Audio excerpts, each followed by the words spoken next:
Muchas gracias, Esteban, por la presentación y por esta bellísima canción de nuestro himnario evangélico. Gozo da servir a Cristo.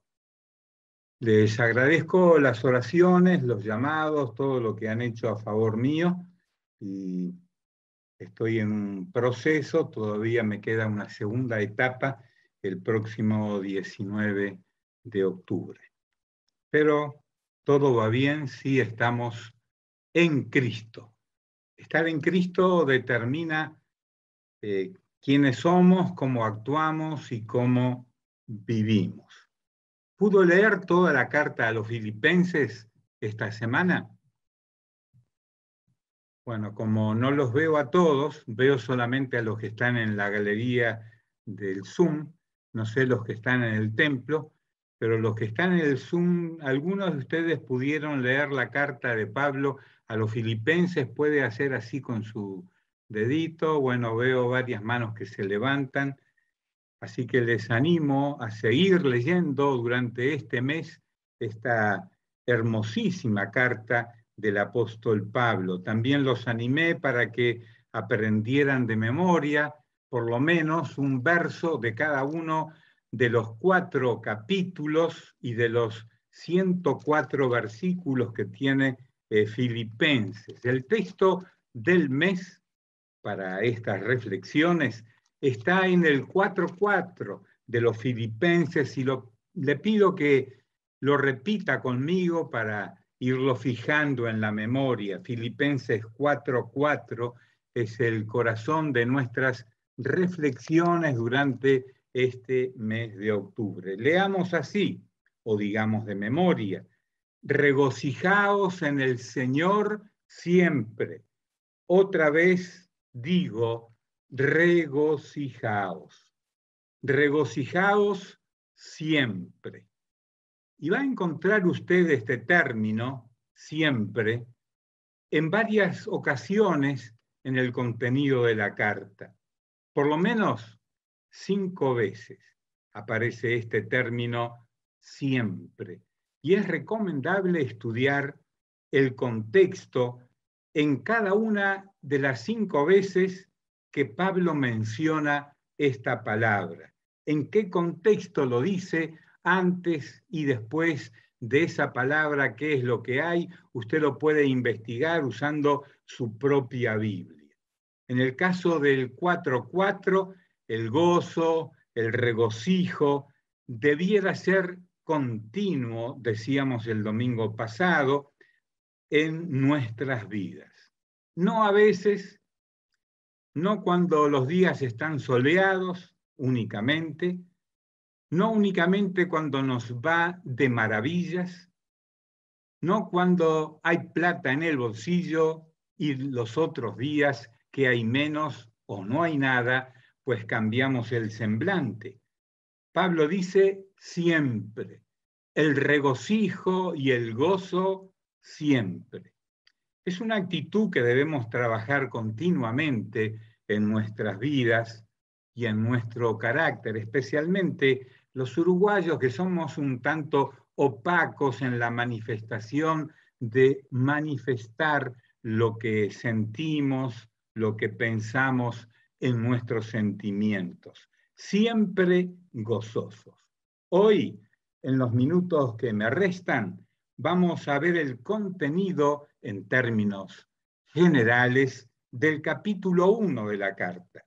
Voy a comentar varios temas que son destacados por Pablo desde el verso 1 hasta el 26. Y luego me extenderé un poco más en la última sección, versos 27 al 30. Si quiere buscar un buen versículo para memorizar del capítulo 1, le recomiendo el 1:21. Fíjese, y son 2 líneas muy breves, que tal vez ya las conoce de memoria por haberlo leído antes.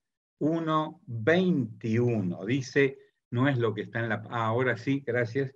Porque para mí el vivir es Cristo y el morir es ganancia. ¿Quiere decirlo una vez más conmigo? porque para mí el vivir es Cristo y el morir es ganancia. Quédese con este versículo en su mente, disfrútelo, véalo en todo su contenido. Para memorizar es una buena frase porque es breve y completa, es un buen pensamiento completo de la filosofía de vida que Pablo tenía en cuanto a la vida y a la muerte.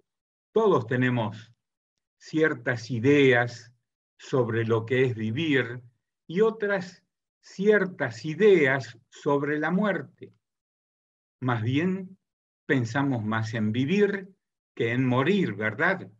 Aunque cada mes si pagamos el servicio mortuorio de la empresa que sea, se nos recuerda que estamos ahí para hacer el último viaje en cualquier momento. Pero nos gusta más pensar en la vida que en la muerte. Pero vea usted que el versículo que propone la filosofía de Pablo nos dice las dos cosas, que tanto vivir como morir resultan buena cosa. Vivir en Cristo, morir en Cristo es ganancia. Es toda una filosofía de vida. Vivir ¿para qué? Y morir ¿para qué? Ambas cosas deben ser planteadas en nuestra reflexión. Demos testimonio siempre de que tanto vivir como morir son cosas gratas si las vivimos, como dice San Pablo, en Cristo. Aparece aquí en este concepto el elemento de las pérdidas y las ganancias. Son dos temas que incluimos en la administración de nuestros bienes, particularmente del dinero. Al fin del mes hacemos una revisión de lo que recibimos, de lo que gastamos, vemos que hay pérdidas y también en algún caso puede ser ganancias que podemos ahorrar. Eso pensando en términos de dinero. Ahora, el concepto cristiano de vivir y de morir, según lo expresa San Pablo en esta declaración y en otras que están en la carta, nunca está en la columna de pérdidas. Ambas situaciones, vivir y morir, están en la lista de las ganancias cristianas. La condicionante de ambas, tanto vivir como morir, está en la declaración que aparece varias veces en la carta y que es peculiar de todas las cartas de Pablo. Él menciona vivir en Cristo más de 100 veces en todas sus cartas. Y aquí, en esta carta, aparece por lo menos 8 veces. Vivir y morir en Cristo. Tal vez la repetición del concepto es lo que logra que sus lectores, los lectores de la época que él vivía y quienes recibían las cartas, pensaran justamente en eso. Y nosotros que recibimos los escritos guardados, preservados por el Espíritu Santo, estas bellas cartas de San Pablo, lo leemos continuamente al revisar estos escritos. No es únicamente para los filipenses o para los que vivían en Roma, para los que vivían en Colosas y otras cartas que tenemos, es para todos los cristianos. El desafío es vivir y morir en Cristo. Recuerde, vivir y morir en Cristo siempre es ganancia.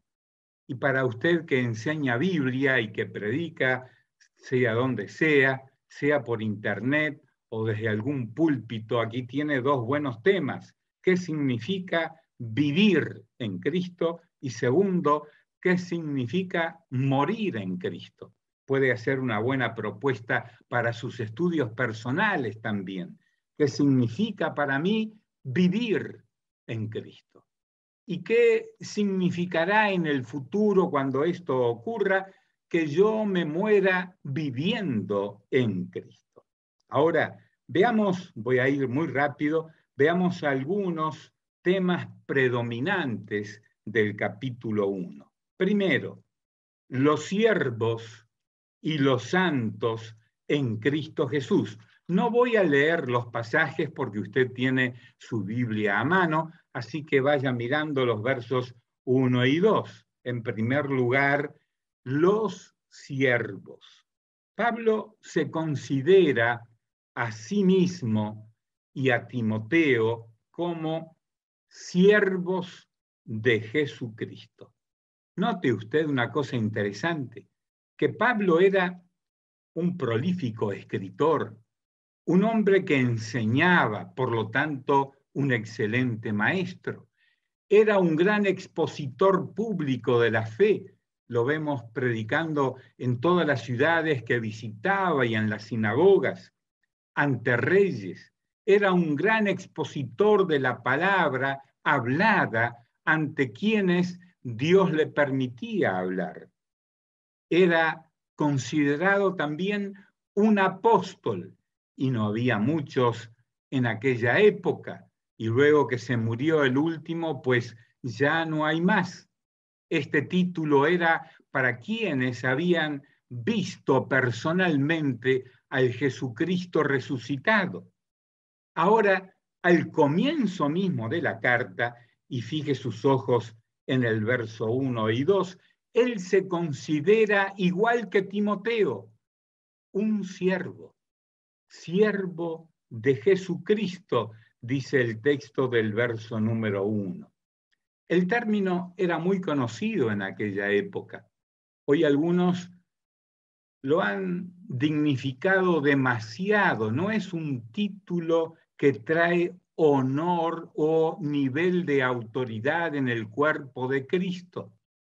El siervo, en la época que Pablo lo usa, denotaba la conducta y vida de algunas personas, bueno, no de algunas, de millones de personas que habían sido esclavizados por el Imperio Romano con sus guerras, su poder bélico, el hambre de poder que tenían los emperadores, entre ellos en ese momento Nerón, para conquistar pueblos, ciudades, personas, destruir familias y poner el nombre de Roma como imperio en todo el mundo conocido. Menos los romanos, todos los demás eran siervos, eran esclavos, y el esclavo, el siervo, no tenía autoridad, eran propiedad del imperio. Solo tenían dos cosas que hacer los esclavos: obedecer a sus dueños y no rebelarse nunca. Cuando alguna vez se rebelaron, y usted puede recordar la historia de Espartaco, que fue real, y cuántos de ellos fueron crucificados por rebelarse contra el imperio. Hubo muchas rebeliones en el imperio, pero el poder bélico, el poder de las armas de Roma destruía esos esfuerzos de liberación. Ahora, Pablo escribe en medio de un mundo donde la cultura de la esclavitud era impuesta por la razón, no por la razón, sino por la fuerza. Ahora, el Evangelio llega a la vida de Timoteo, a la vida de Pablo, a la vida de los filipenses, y Pablo se ve a sí mismo ante quienes en Filipos podrían ser esclavos pertenecientes a los romanos que gobernaban Filipos, y les dice: nosotros, Timoteo y yo, somos siervos. Así que, por lo tanto, considérennos iguales a ustedes. No somos esclavos de Nerón. Somos esclavos, siervos de Jesucristo el Señor, como lo dice en el verso 1. Siervos de Jesucristo, esclavos de Jesucristo. Más tarde él va a escribir que también es un preso por Jesucristo. Así que el nivel de vínculo del cristiano con Dios Padre y Jesucristo es el de un siervo, alguien que se somete y obedece a Jesucristo. Se va a acuñar también en esta carta y en esa época de grandes persecuciones a los cristianos por parte del imperio, se va a acuñar la frase: Jesucristo es el Señor, no el emperador. Jesucristo es el Señor de mi vida, no el sistema humano, no el consumismo, diríamos hoy, no la cultura predominante de nuestra época.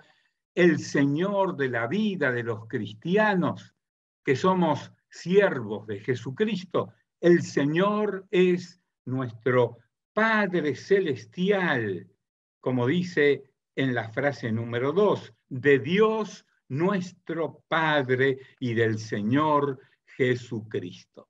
Segundo, primero eran los siervos. Segundo, los santos. Estos son todos los cristianos de Filipos. Se refiere a los miembros de la iglesia como santos. ¿Alguna vez usted o yo hemos dicho la frase, no te hagas el santito?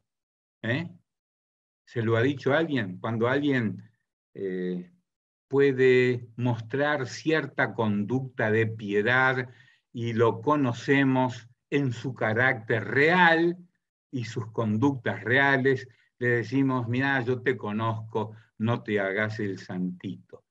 La palabra no se refiere a esas conductas de vida doble, se refiere a cristianos que han sido apartados.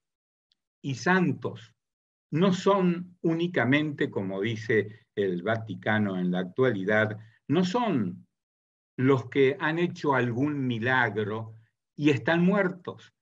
Hoy canonizan a algunas personas que ya se han muerto hace años y que han hecho alguna cosa sobresaliente, han hecho algún milagro y los hacen santos. Bueno, pues no somos de esa categoría, dice Pablo. Santos son los vivos en Cristo. Y aunque usted no lo crea, usted es un santo.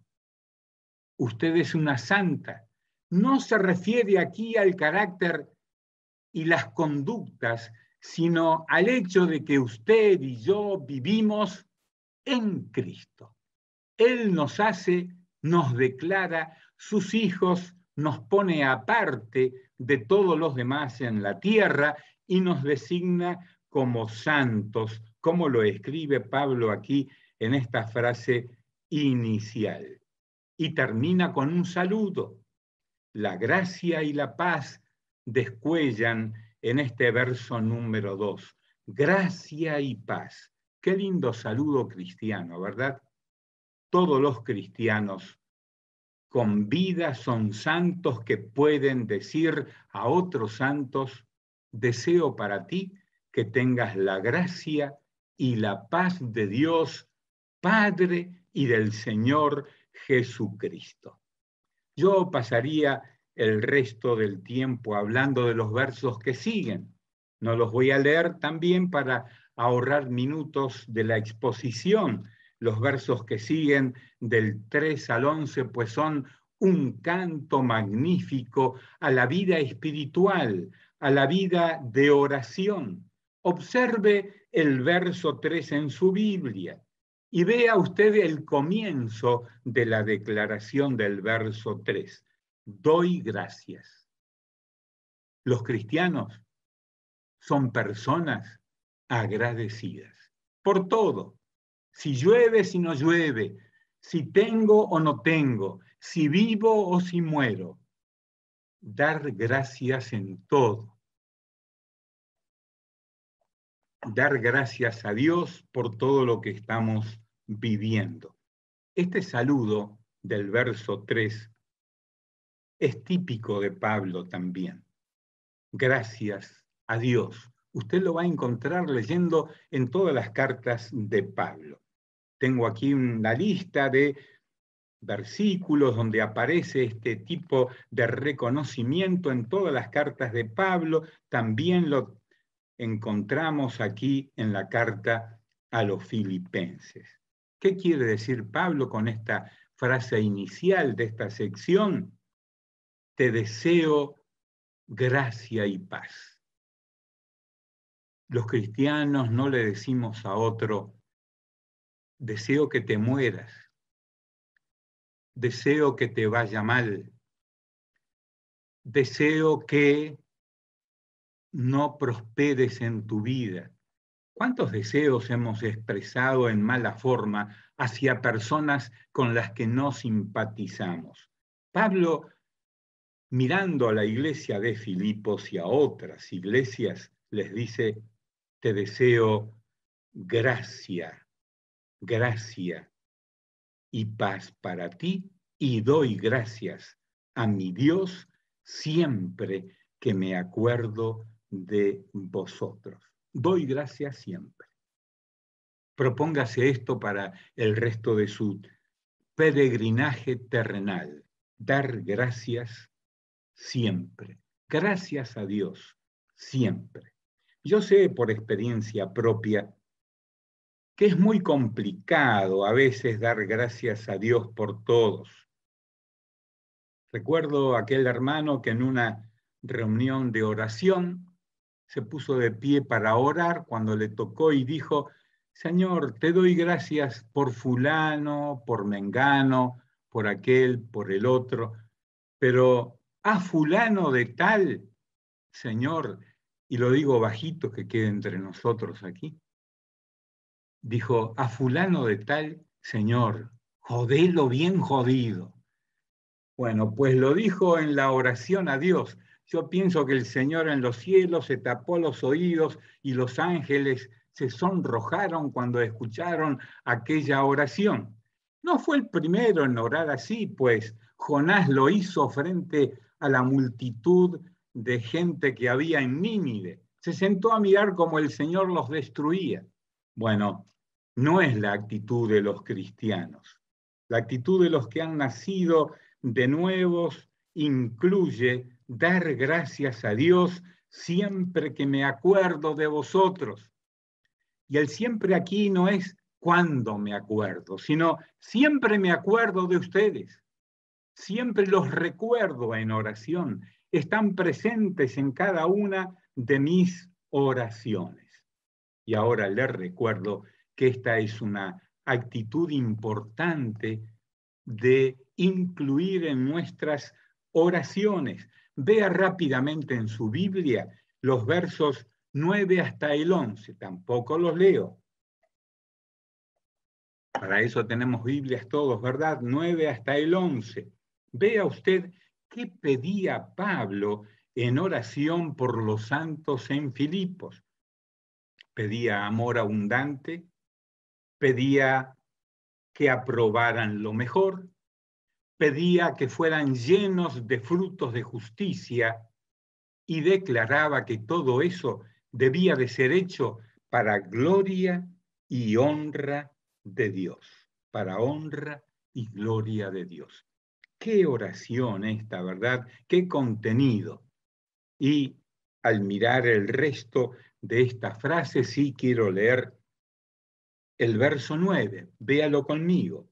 Y esto pido en oración, que vuestro amor abunde aún más y más en ciencia y en todo conocimiento, para que aprobéis lo mejor, a fin de que seáis sinceros e irreprensibles para el día de Cristo, llenos de frutos de justicia que son por medio de Jesucristo para gloria y alabanza de Dios. Y ahí le podemos agregar la forma en que terminamos nuestras oraciones. Decimos, te lo pido, en el nombre de Jesús. Amén. Esa oración comienza, la de Pablo, en el verso 9. Siempre que me acuerdo de ustedes, oro de esta manera, dice San Pablo. Y ahora vamos a dar vuelta a la página, aunque hay mucho para decir de los versos 12 hasta el 21, prometí que iba a comentar los versos 27 y hasta el 30. Y a modo de presentación de esta sección, el tema que inicia Pablo en el verso 27 culminará en el verso 16 del capítulo 2. Esa sección del capítulo 2 la veremos el próximo domingo. En todo este segmento, 1.27 hasta el 2.16, se plantean los siguientes temas. Puede anotar por allí para luego comparar en la lectura minuciosa de su Biblia. Los temas son la unidad, la armonía, la obediencia, la constancia y por último la firmeza. Tenga estos 5 asuntos en mente mientras va leyendo esta sección importante de la carta. Unidad, armonía, obediencia, constancia y firmeza. Resulta evidente que había algunos malos entendidos en la iglesia. Siempre los hay, ¿verdad? Y Pablo está preocupado por esas desavenencias. Yo he dicho muchas veces a través de los años, no solo hoy, que donde hay gente, hay problemas. ¿Se acuerdan algunos de ustedes que yo lo he dicho? Por años he dicho esta frase y la tengo registrada en mis apuntes. Y también le he agregado a eso que hay 2 lugares donde hay gente y no hay problemas. El primero es el cementerio. Hasta los apilan uno arriba del otro, uno al lado del otro. Ninguno se queja. ¿Usted sintió quejarse alguno del cementerio? Pues no, no se quejan. No protestan por el frío, el calor, ni porque los quemen o lo que sea. El tema es que esas personas no tienen vida. Por eso no tienen problemas. Por eso no tienen desavenencias. El otro lugar donde hay gente y no hay problemas es en el cielo. Se llevan todos bien. Si usted lee el Apocalipsis va a notar el estilo de vida que llevan en la ciudad de Dios los que están viviendo allí ahora. Todo lo que hay en el cielo, no hay quejas, no hay muerte, no hay enfermedad, no hay todo lo malo que hay en este mundo y que nos lleva a quejarnos. Allí nadie se queja. Ahora, por lo que yo veo ahora, usted no está en el cementerio todavía, ¿verdad? Y tampoco está en el cielo. Está en ese estado intermedio que se llama vida. Y entonces es cuando se manifiestan las desavenencias, como las tenían los filipenses. Había personas que pensaban unas diferentes de otras, y eso no será nuevo para usted. Quiero que me escuche bien lo que ahora voy a decir. La iglesia del presente es imperfecta. La perfección total para la iglesia no está en el presente, sino en el futuro. Servimos todos a la iglesia, somos siervos, somos santos servidores para que la iglesia sea limpia y sin mancha. Hacemos lo posible para que eso suceda en esta tierra, pero no ocurre así. Pero un día Cristo vendrá, llevará a la iglesia y donde la lleve no habrá manchas, ni arrugas, ni cosas semejantes, como escribe en otra carta. Y esto ocurrirá a partir de la segunda venida de Cristo. Le recomiendo, y anote por allí, leer como referencia la carta a los Colosenses, capítulo 3, versos 12 hasta el 17, para reforzar esta idea que Pablo presenta aquí a los filipenses.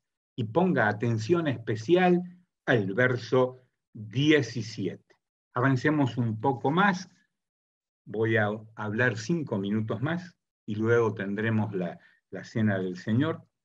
Vea usted cómo comienza el verso 27. ¿Qué palabra hay allí? ¿Lo nota en su Biblia? Solamente. Hay un punto en la frase anterior, termina un pensamiento y dice solamente. El solamente aquí es especial. Mientras, dice Pablo, aguardan que les visite otra vez, lo dice en el contexto, hagan solamente lo siguiente.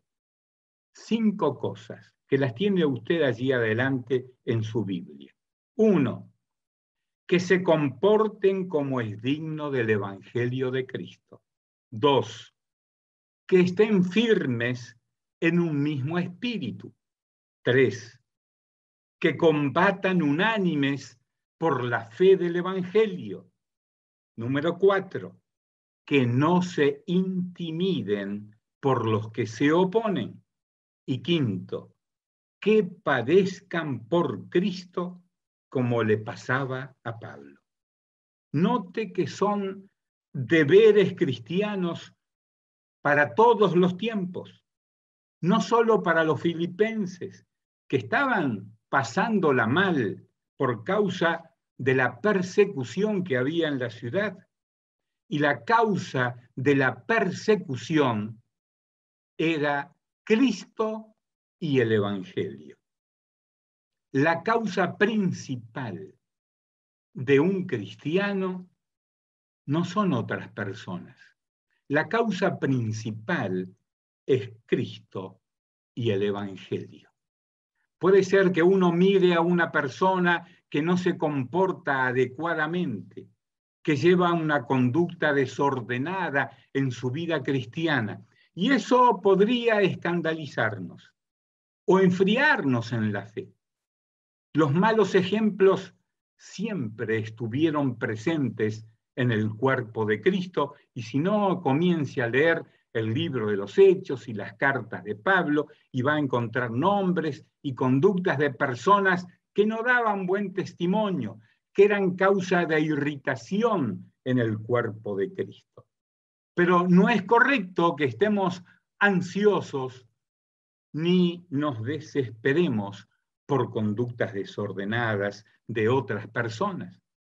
Lo que sí nos debe preocupar es la causa del Evangelio y la causa de Cristo.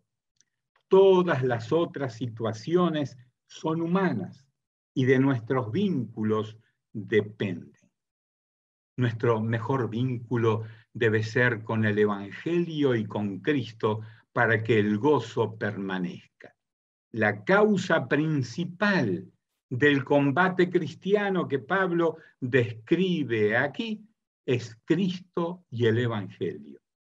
Por favor, no se olvide de esto nunca. Es Cristo y el Evangelio la causa de la preocupación de los cristianos. Quisiera terminar, y voy a comenzar el domingo que viene a partir de este pensamiento, mencionando o subrayando una palabra que está en el verso número 28. En nada intimidados. Intimidados. El término aquí, la palabra original, como la usó Pablo y en su época, significaba la conducta de un caballo cuando se desbocaba. No sé si usted vio alguna vez un caballo desbocado, pero rompe todo lo que encuentra a su paso. Nadie le puede controlar. Lo que describen ese acto de inconducta de un caballo que ha sido domesticado, dicen que entra en pánico y entonces comete atropellos. Pablo le dice a los cristianos, usando la misma figura, en nada intimidados, no entren en pánico, no se desalienten. Hay dos reacciones que tenemos cuando las presiones se tornan dominantes, el pánico y el desaliento. Indudablemente los que se oponían a la fe de los filipenses estaban usando estrategias para infundirles miedo, pánico y desaliento. A esta oposición que quiere infundirles pánico, Pablo la denomina padecimiento. Ustedes van a encontrar esa palabra, ese término un poco más adelante si siguen leyendo los versos que ya les indiqué entre el 27 y el 30. No nos gusta padecer. Vea usted que Pablo usa el término, verso 29, para referirse no a una actitud negativa, padecer. Asociamos eso en nuestro lenguaje español a ciertos dolores. Estoy padeciendo una enfermedad, estoy padeciendo un dolor, algo que estoy soportando. Pablo no usa esta palabra en ese contexto. Para Pablo, padecer por Cristo y a causa de Cristo, fíjese usted lo que dice, os es concedido. Es un privilegio que tenemos los cristianos, dice Pablo, padecer por la causa de Cristo y del Evangelio. No nos produce desánimo, pánico, desazón, no nos intimida porque la razón es el padecimiento por Cristo. Los cristianos en toda la historia del cristianismo han padecido toda clase de persecuciones, de crueldades y han padecido en nombre de Cristo. Y Pablo dice, os es concedido a causa de Cristo, no solo que creáis en Él, sino también que padezcáis por Él. Me quedo aquí, el domingo que viene comenzaré en este versículo. Le pido que usted lea el capítulo 2, especialmente las primeras 18 frases de las que nos ocuparemos el domingo que viene. Ahora, con la bendición de Dios, participemos de la cena del Señor y nuestro pastor también, Gustavo Cuña, nos guiará en partir el pan y tomar la copa. Recuerda, hermanos, Filipenses 4:4. Regocijaos en el Señor, ¿cuándo? Siempre, siempre. No se olvide de esto en esta semana. Que Dios les bendiga.